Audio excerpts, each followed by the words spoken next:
So, MCP just got its first real upgrade for how it talks to humans, not just models. For the last year or so, every MCP tool has replied to you the same way, with text. Even when what it really wanted to show you was a calendar, a form, a chart. It just described it in words and hoped you'd understand. That changed on January 26, 2026, when MCP Apps shipped as the first official extension to the Model Context Protocol. Now a tool can hand back an actual interactive interface, something you click, drag, and fill in right inside your chat window. In this video, we're breaking down exactly how that works under the hood, how it's kept safe, and who's already shipping it. Stick around because this is the piece that finally makes agentic tools feel less like a chatbot and more like software. Let's get into it. Here's the actual everyday problem. Say an agent needs you to pick a date range. Before MCP apps, it had exactly one option: write it out in a sentence and wait for you to type something back. No calendar, no buttons, no click and confirm, just hope you phrase it the way it expects. And if you don't, it guesses, sometimes wrong. Multiply that across every workflow. Approving an expense, picking a chart type, choosing a file from a list, and you start to see the real cost. Teams were bolting on their own hacky workarounds, separate links, screenshots, custom web pages, just to get a real interface in front of the user. Every single one of those was a one-off. Nothing reusable, nothing standard. What everybody actually wanted was simple. Let the tool just show me the calendar. Let me click confirm. That gap, text in, text out, no real interface, is exactly what MCP Apps was built to close. Let's ground this in the actual timeline. MCP Apps was officially released on January 26, 2026, and it holds a specific title. It's the first official extension to the Model Context Protocol, full stop. Not a community plugin, not a draft proposal, an official, ready for production extension blessed by the same team that maintains the core spec. In this first version, it supports one content type, plain HTML, rendered inside a sandboxed frame. That's deliberately narrow. Text, styling, a bit of JavaScript for interactivity, all bundled into one page. Nothing exotic, nothing that needs a special renderer. And the announcement language is worth repeating because it's not hedged at all. Quote, ready for production, tools can now return interactive UI components that render directly in the conversation. That's a big claim for a spec that's barely 6 months old as of when we're recording this. So next, let's actually open the hood and see how a tool pulls this off. So how does a tool actually attach an interface to itself? It comes down to combining two things MCP already had. First, a normal tool. Think something like book_meeting. Second, a UI resource. That's a bundled HTML page packaged with its own styling and JavaScript. The tool's description carries a small piece of metadata that points at that page. So when the model decides to call book_meeting, it's not just getting text back. It already knows exactly which interface goes with this tool. That link is declared upfront by the server, not improvised at call time, which matters a lot for the next two things we're going to cover, because it means the host application can actually go fetch that interface before it's even needed, and it can review what's inside before ever showing it to you. That's the foundation everything else in this extension is built on top of. Here's a detail that makes the experience feel instant instead of clunky: preloading. Because the tool declares its interface upfront, the host application doesn't have to wait until the moment you trigger the tool to go fetch that page. It can grab it early, right when the session starts, or as soon as the tool list loads, sitting there, ready. That also gives the host a window to actually review the content before anything renders, check the markup, check what it's asking permission for, all before a single pixel shows up on your screen. Then, when the model finally calls the tool, there's no spinner, no fetch delay. The interface just appears because it was already loaded and already vetted. It's a small architectural choice, but it's the difference between an interface that feels native and one that feels bolted on. Next, let's talk about where that page actually runs once it does load, because that part is just as important for safety as it is for speed. Now, the part that probably matters most if you're the one deciding whether to trust this. Every single interface an MCP tool sends back runs inside a sandboxed iframe, not the main app window, not some elevated context, an isolated frame with deliberately restricted permissions. That HTML, that JavaScript the tool bundled, it only executes inside that little box. It can't just reach out and start touching your host application or your other tabs or your actual data unless the host explicitly hands it a channel to do so. Think of it the same way your browser sandboxes a random website you visit. It can render, it can animate, it can take clicks, but it doesn't get to do whatever it wants to the rest of your machine.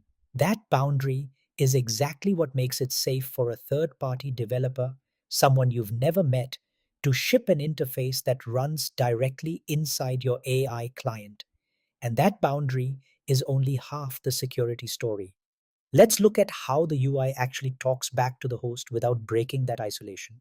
So the UI is locked in its sandbox, but it's not mute. It still needs to tell the host what the user just did. That happens through the same messaging format MCP already uses everywhere else, JSON-RPC. When you click confirm inside that little booking widget, the UI sends a message out to the host. User selected July 19th. The host processes that, maybe calls the tool again, and sends something back. Booking confirmed, here's the updated view. It's a real back and forth, but it all travels through one narrow, well-defined channel. Nothing sneaks out sideways. And because it's all JSON RPC, every single message is loggable. If you wanted to audit exactly what an interface asked for and what data it sent back, you could. Nothing about this conversation is invisible. That combination, sandboxed execution plus a narrow auditable communication channel, is really the whole security model in miniature. Let's zoom out and put all three pieces together. Let's put the three pieces side by side because together they form the actual security case for this whole extension. Layer 1, iframe sandboxing. The interface executes isolated with restricted permissions, so it physically can't reach into the host application or your data without being handed explicit permission. Layer 2, pre-declared templates. Because the tool points at its UI ahead of time, the host isn't rendering some interface it's never seen before, live, sight unseen. It can review the exact HTML before anything ever touches your screen. Layer 3, auditable messages. Every exchange between that interface and the host travels as loggable JSON RPC. Nothing happens off the books. Put those three together and you get something genuinely new for this space, a way for an unfamiliar third-party developer to ship a rich interactive interface that runs inside your AI client without you having to blindly trust their code. That's the technical story. Now let's talk about who actually decided this was worth building on.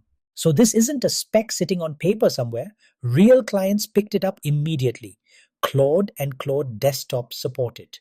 Visual Studio Code's GitHub Copilot supports it. Microsoft 365 Copilot supports it. So do Goose and Postman. That's 5 meaningfully different products. A consumer assistant, a code editor, an enterprise productivity suite, an open source agent, and an API tool, all rendering the exact same interface format. And here's the detail that actually matters if you're a developer. For the first time, you can ship one interactive experience and it works across all of these clients without writing a single line of client-specific code. That's the entire point of a standard. You build it once against the spec, not 5 times against 5 different vendor APIs. Next, let's look at who's already building real products on top of this. And it's not just the AI client makers. The companies whose tools people actually use every day showed up too. Figma, Slack, Salesforce, Asana, Canva, Monday.com, Box, Amplitude, Clay, and Hex all launched as day one partners. Think about the spread there. Design tools, team chat, enterprise sales software, project management, analytics. This isn't one narrow developer niche experimenting on the side. It means when you're chatting with an agent that touches Slack or Figma or Salesforce, you're not far from getting an actual interactive card back, a message preview, a design thumbnail, a deal pipeline, instead of another paragraph of text describing it to you. That kind of breadth at launch is usually the strongest signal that a standard is going to stick rather than fade out like plenty of other proposed extensions have. So don't just take my word for how big a deal this is. Let's hear what the people who built it actually said.